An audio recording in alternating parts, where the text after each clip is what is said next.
Welcome to The Coach is In, the podcast for parent leaders who are juggling work, family, and life, and wondering if there's actually a way to do it all without falling apart. I'm Kat, a coach, a lawyer, and a mom who's been there, navigating the tightrope of leadership at home and work, and figuring out what's actually worth the energy. And I'm Irene, a leadership coach on a mission to bridge generational gaps and bring fresh perspectives to the challenges parent leaders face. If you're skeptical that balance, calm, or boundaries are even possible, we get it. We're not here for quick fixes or empty advice. We're here to have honest conversations, share practical tools, and maybe even help you see things differently. Because the coach is in, and this space is for you. Welcome back, Kat. It's been a couple of weeks since we last spoke. I wanted to check in and see what's come up for you these past few weeks.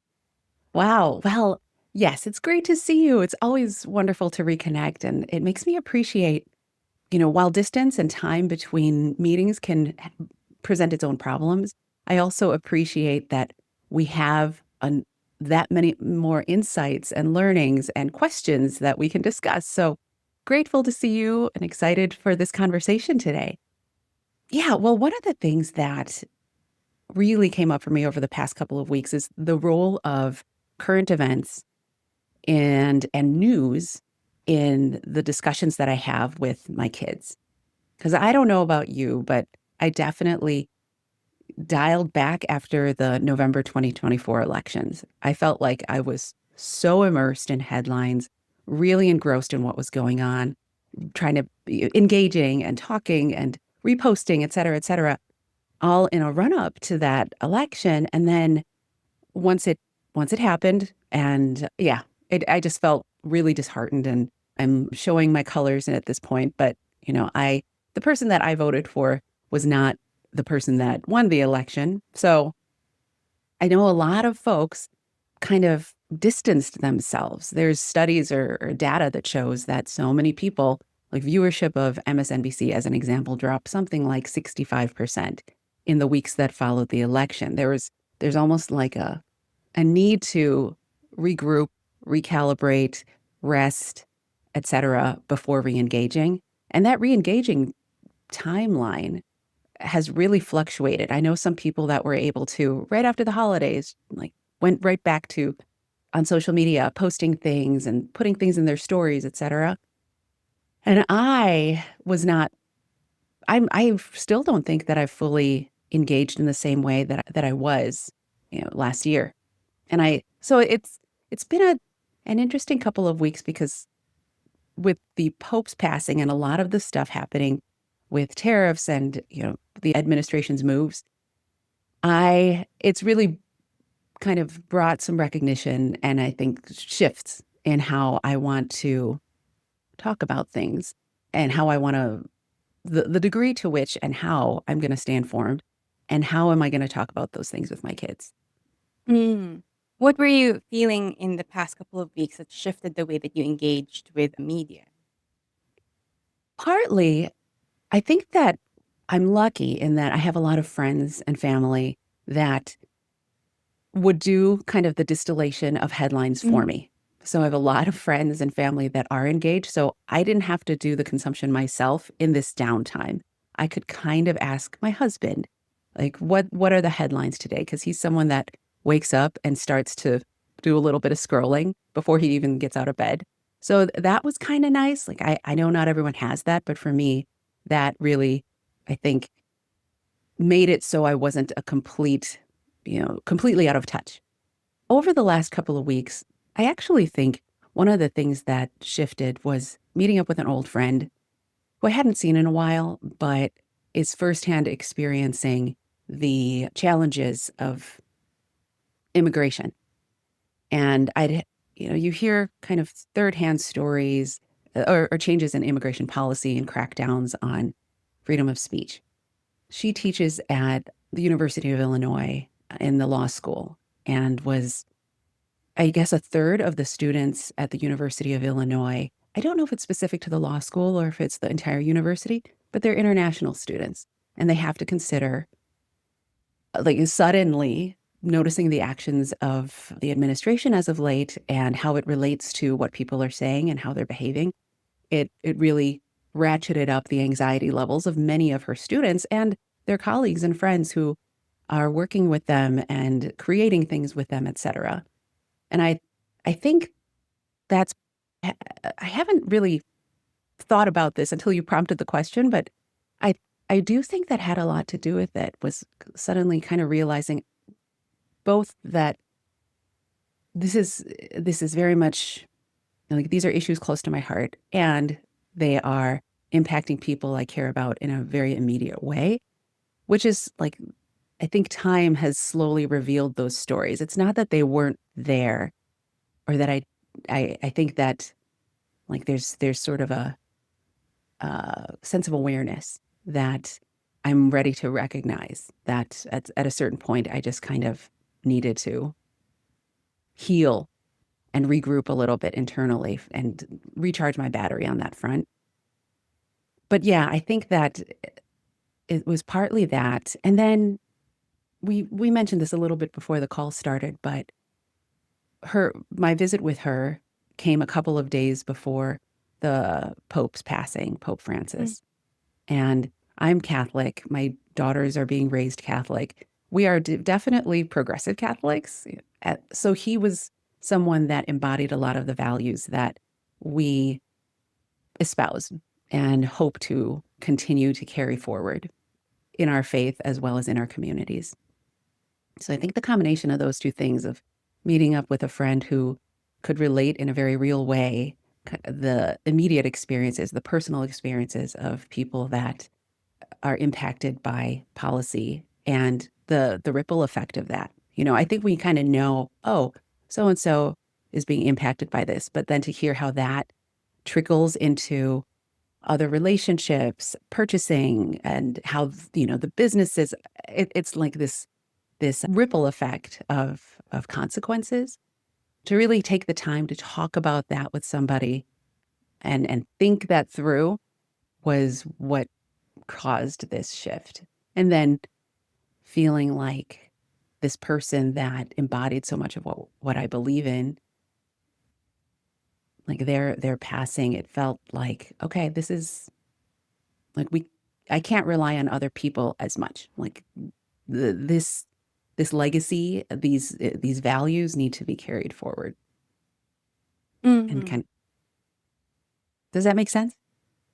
Yeah, yeah. So I get the sense that I mean I think we all feel the shift in where the world is headed because from Mhm. the rise of a certain kind of world leader and the passing of other world leaders that we really look up to, it does shift the tide in a different direction and we can we have immediate tangible we can feel the tangible shifts, right? In the Mhm. way that a lot of like these immigration students or international students have to live on a day to day in where we want to put our purchasing power. And who do we look up to now as a guide to figure out what our next steps are? Um, Yeah.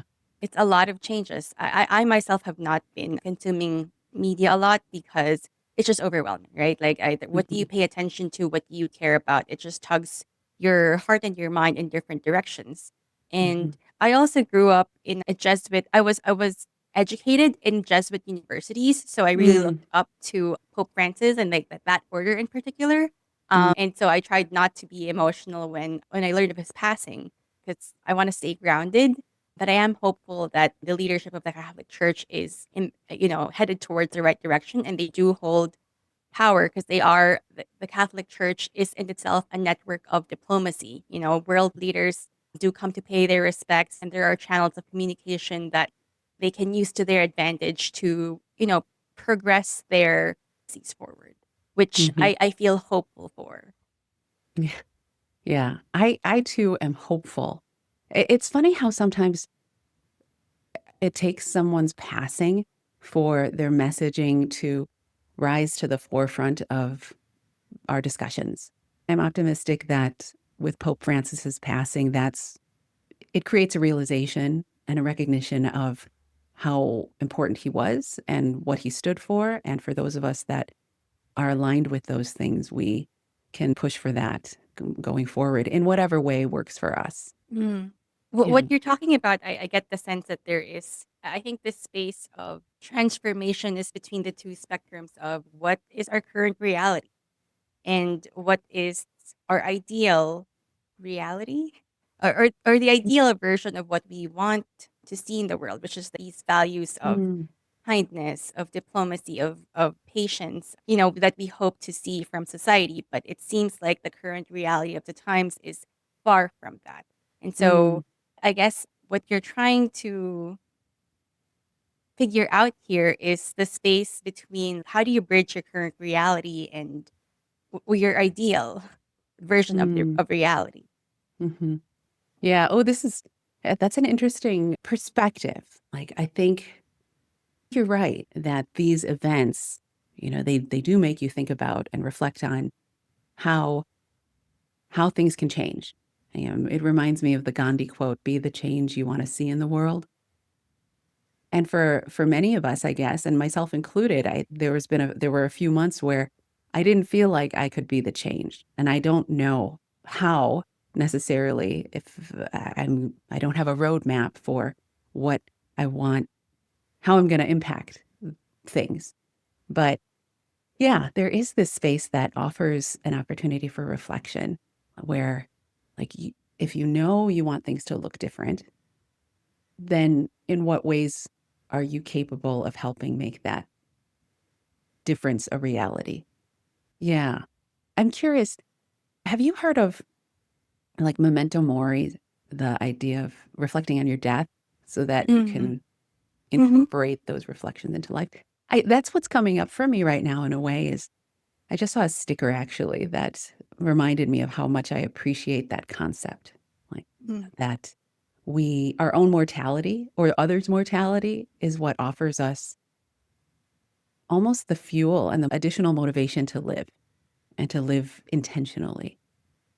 I and I guess, that's partly what the Pope's passing did, and is just this idea of our life being finite, and it makes those things that are so important to you much more vivid and colorful, and come to the forefront in terms of priorities and how you want to see the world as you move forward.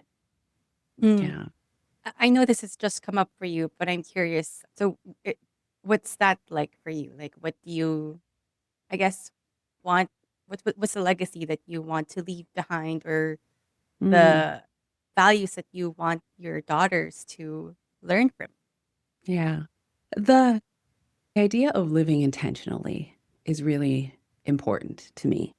In staying informed enough, in order to make good decisions, and feel like, you can move forward with the information you have in a confident way. I know that that sounds almost logistic, but at its core, I think about I've thought a lot about this, like how current events and the news impact me, but also what is my responsibility to share what I think about current events and the lessons, the potential discussion points, etc., with my kids. Because I know news can be, like you said, overwhelming and kind of depressing and cause worry and concern and anxiety. I feel it when I look at headlines talking about inflation or recession or all of these things that I know entirely out of my control.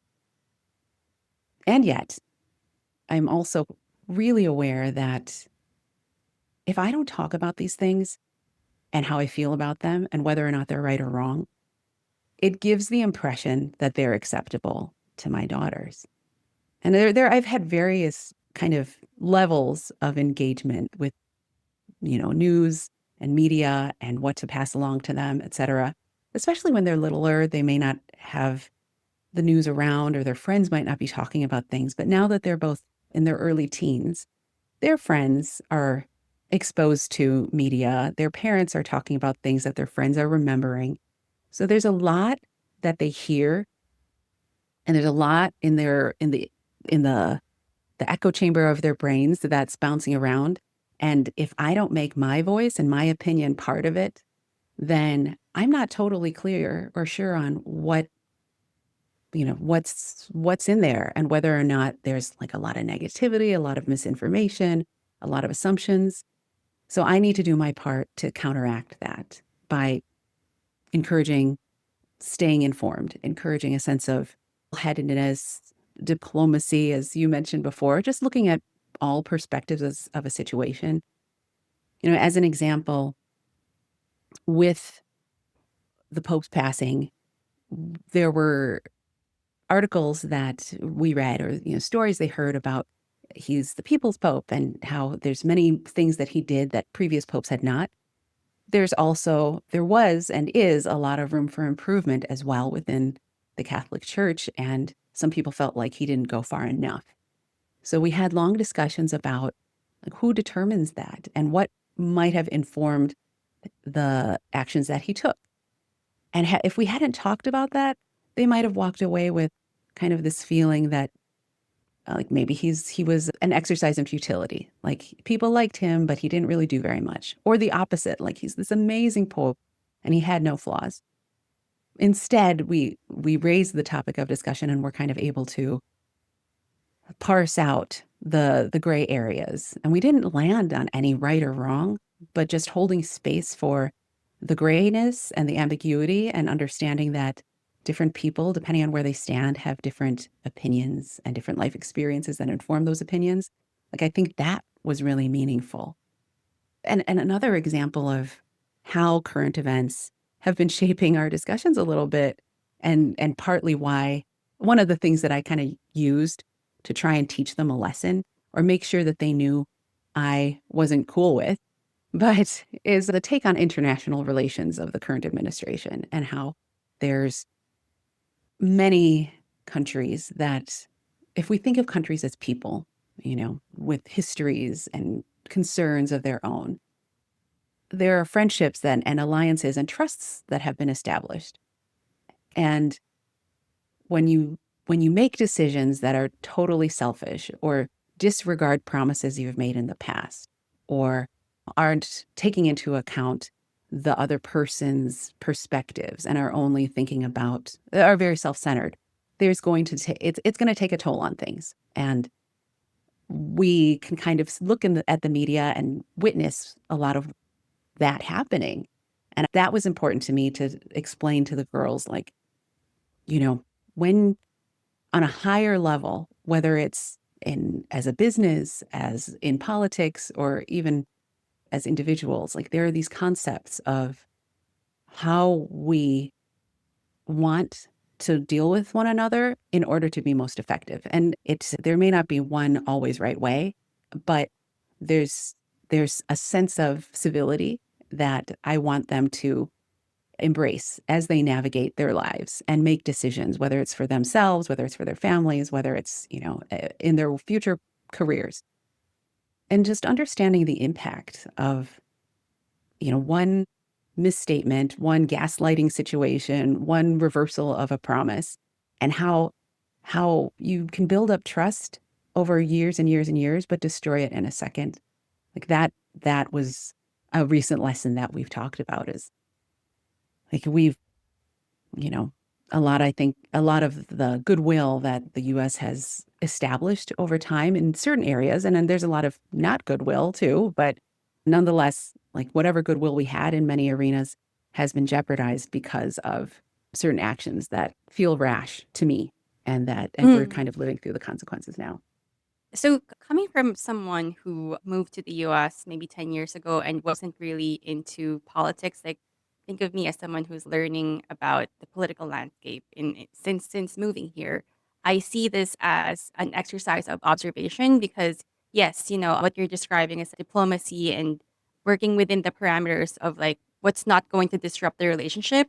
But I also see, what's happening now, which is that maybe we have reached a point where we're just stuck in a standstill if there are too many constraints that we're dealing with. And so if say one country or a certain leader has an agenda to move forward and they want to hit those results, then they might resort to other ways of doing things. But I understand what you're saying in that like your kids these days are very impressionable and the values that you want them to uphold, now is the time to really drill that in them, because these are the foundations with which they're going to see the world by, right? And I do believe that kindness and harmony is more important than result. I don't know. Yeah, kindness is more important than, say, like whether you're more intelligent or you have more resources, because Mm, it allows for a space. It allows for us to create space wherein everyone can coexist, right? And that's, mm. at the end of the day, the foundation of coexisting. I did want to recognize, like your inputs also as a parent. Like, you have to make known where you stand in terms of your values, because that is the world or the foundation that your children will hold on to, right? And as Mhm. they grow older, they can discern for themselves what needs to be shifted according to the demands of their times. But it is Mm, important that as a parent, we understand where you're coming from, because I mean, I can't operate in the world without having any values to stand yeah, on. yeah. Even if it feels like we're talking to our kids and they're not listening or they're distracted, like there's still value in saying it and in whatever little things they pick up because it provides them with some sort of framework. Like I just thinking about finances as an example. I know so many people whose parents never talked about money, and that sets the stage for whether or not someone feels comfortable asking for a raise, whether or not someone knows how they have to budget or the importance of when to save and how to save for future goals. All of those that's a whole nother podcast topic. But without those even basic like skeletal suggestions of things that are out there to consider, it can really have lasting impact on how your kids can navigate the world as adults. You don't have to educate them on an entire topic, but even recognizing that it's an important topic to be thinking about is is a win, at least in my book. Yeah. I mean, it's not so much what you're teaching them per se, but you're Mhm. teaching them how to think, Yeah. your thought process. Because what's the word here? You can't always be there for them, but if they understand the reasoning behind your thinking, then they would be able to think for them. Mm. So, Mm. in analyzing media out there, it's not just about what they're consuming, the content that they're consuming. It's also like, figuring out like where is this media coming from, what their agenda is, and what are they not saying, right? Because like there's Mm. a lot of layers to analyze a piece of content that could Mm. tell you a lot more about what the piece is not saying. Mm. Very good point. Very good point. Like as we talk in about this idea of how do we use the news as motivation or inspiration to think about the changes we want to see, especially with our families, it's so important to be media literate and teach your kids how to dig for that. That's a really good point, Irene. I'm reminded there was a headline that was misunderstood by one of my daughters when she read it. And it was actually the day before Easter. The vice president had traveled to Rome, and the Pope did not meet with him at that time. But the article that, or maybe it was a TikTok reel, I don't know what it was, but the headline, the voiceover that came back to me was the Pope refused to meet with the vice president. So there was a tone of like interpretation and like motivation, and that turned out to be untrue because the next day he met with them, or maybe it just changed, maybe he had a change of heart, who knows, I don't know what happened behind the scenes.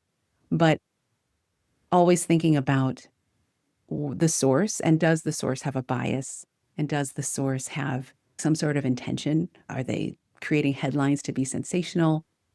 Being a little skeptical and savvy with how we consume and what we choose to believe is so important. Yeah. Yeah. I mean, we're in the media space, right? So we're also seeking attention, but I'm even more conscious of when articles come out about this person and this person, it's either they're bashing the person or they're promoting the person. And in both instances, I'm actually very wary because I, before I moved here to the States, I would never have known this name. So why should I Mm, care about this person now? So I'm always wary, like, where are these content coming from? Because like they could mm, be self-promoting. It's not necessarily what other people think of them, but they're self-promoting to shape the way that you perceive them. mhm. So yeah. Actually, so I wanted to throw the question back at you. When you consume all these media, because I don't anymore, Uh-huh. what does it mean for you? Like, how does it affect you? One of my values has always been to try and be a relatively informed citizen of the world. Like, and not, I am not good at deep dives on all the topics. I just don't have the brain space.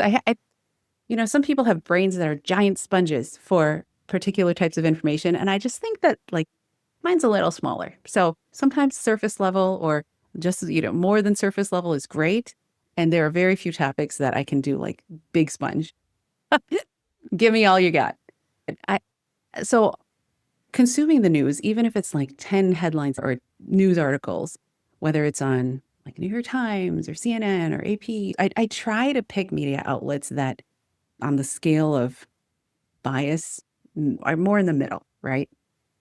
At least historically, or as studies have shown. And then, yeah, I think that devoting 5, 10 minutes to hearing about things helps me feel like I am better able to navigate the world in a intentional way because I'm taking some steps to stay informed. And a few steps is better than nothing, especially if you are able to identify a source that you can rely on and is disseminating facts more than like these celebrations or bashing. I'm not sure I could tie it to like an exact outcome, but do know that internally it helps me feel like I'm mentally in a better place to understand what's going on in the world around me. And hopefully, when I am running into situations, it gives me better context for what why things might be the case. Like, why are eggs so expensive? Well, if I didn't read the news, I wouldn't know about the avian flu. Or why did this price on this thing on Amazon go up so much? Well, tariffs. So things like that, instead of me having to assume or just blindly take at face value, like, well, I guess the price just went up. It's like, well, no, why did the price go up? And absorbing the news helps me have some understanding of that in a way that I don't think I would appreciate if I didn't. Mm. Yeah, that's Yeah. great boundaries because like you definitely can go into a rabbit hole of like looking at like where this is going to take you, and it's endless. And I mean, like Yeah. just the way that technology is advancing these days, like it really demands a lot of your attention. So, that's a great boundary to set, like not really diving into the deep ends of like the information that you're receiving, important as they may be.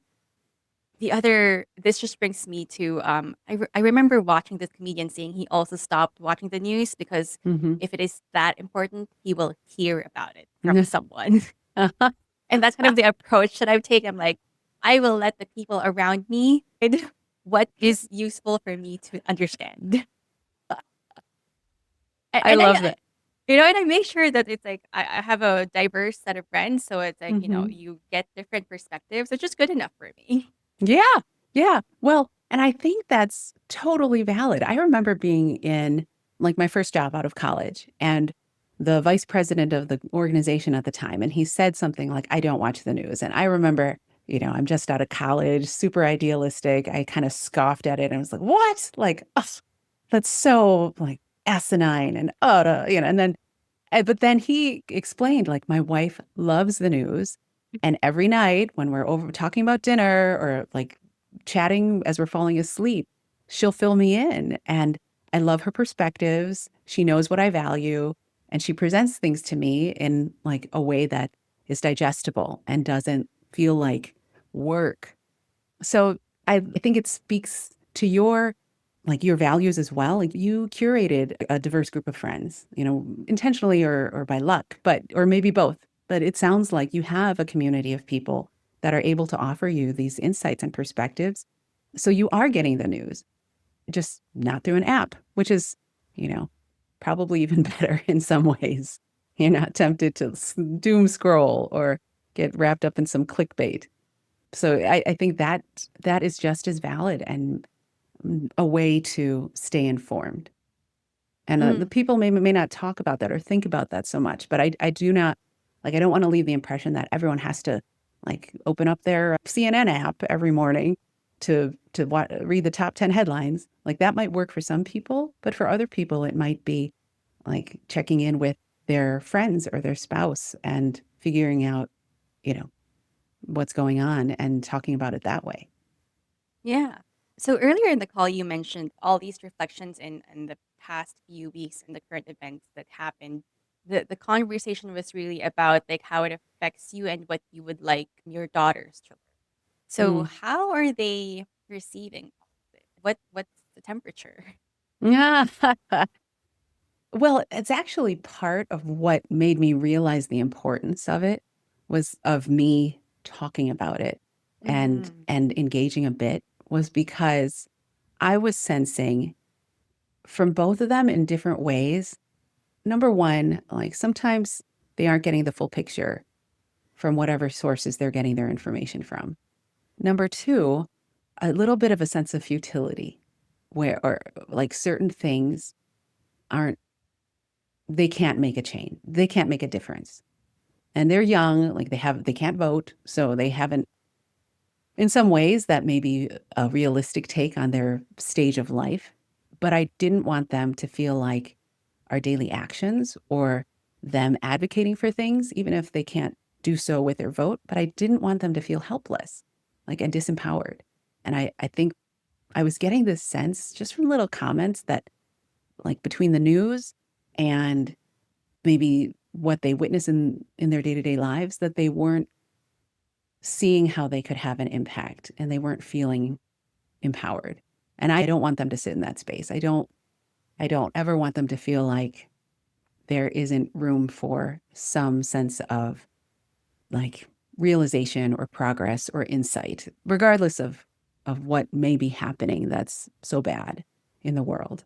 You know, even if the insight is like hug the people you love because something really sad just happened and let that sense of appreciation for your people like give voice to that, like that might be the positive outcome of that negative thing, but don't I didn't want them to just sit in the sadness and feel like they didn't have any voice.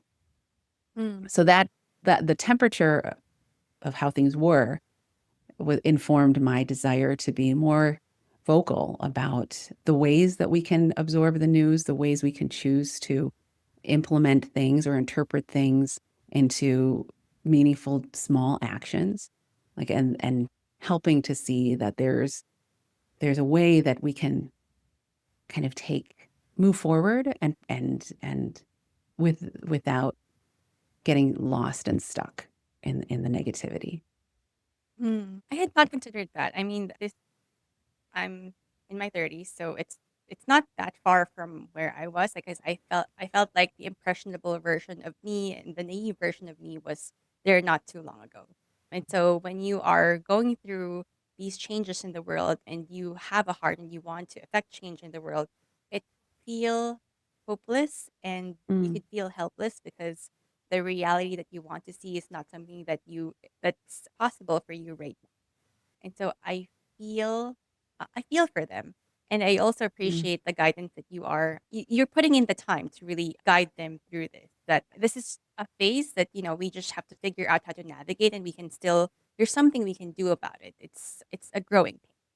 Um, yeah, so for parents who are going through the same things you are, Kat, what's one thing that you would want them to take away from our conversation? yeah. I think it's yeah, and this is kind of I'm also sort of encouraging and talking to myself as well as I say this, but I think it's to try to make engaging with current events and culture a little fun and workable for you, but fun in the sense that see it as an opportunity to pass along values to your kids. And so if there's a current event that makes you really mad, like so and so did something wrong and wasn't held accountable, Like maybe that becomes the fodder for a discussion at dinner about like, yeah, I saw this headline today about so and so and so and so. And it was really making me think about like accountability and think about how you would feel if the principal of your school did something really bad and or your vice principal and no one got angry about it or no one asked them to step down or no one said you have to apologize.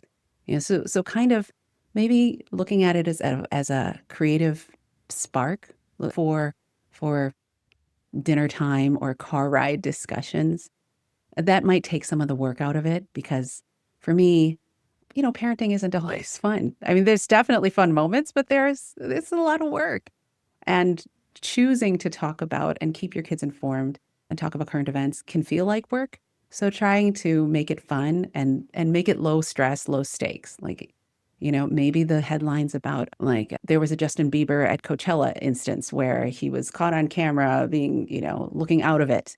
So maybe that's part of the discussion is like, should we be talking about people or whatever, wherever it might take you, but thinking of, yeah, just making it a kind of a fun exploration of ideas and opinions and inputs as opposed to like I have to get this right.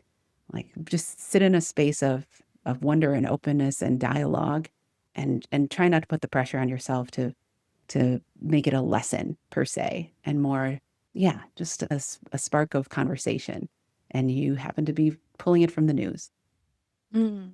I see. I guess what you're saying is like it's an opportunity for you to build your relationship with your children because as much as you are imparting your values, you're also getting to have an understanding of their understanding.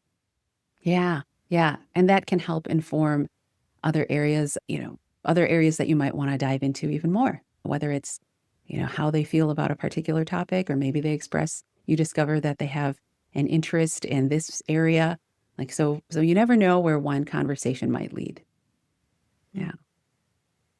Well, And with that, I think it's a perfect time to wrap up. Thank you for joining us. And yeah. Thank you for listening to the Coaches In. And thank you, Irene. I really enjoyed this conversation today. If something from today's episode made you listeners stop and think or even roll your eyes, don't worry, that's part of the process. And if you're curious to hear more, hit follow, leave a review, and share this episode with someone who gets it. Remember, we are not promising perfect answers, but every small shift can make a big difference. So until next time, take care of yourself. The coach is in, and this space is for you.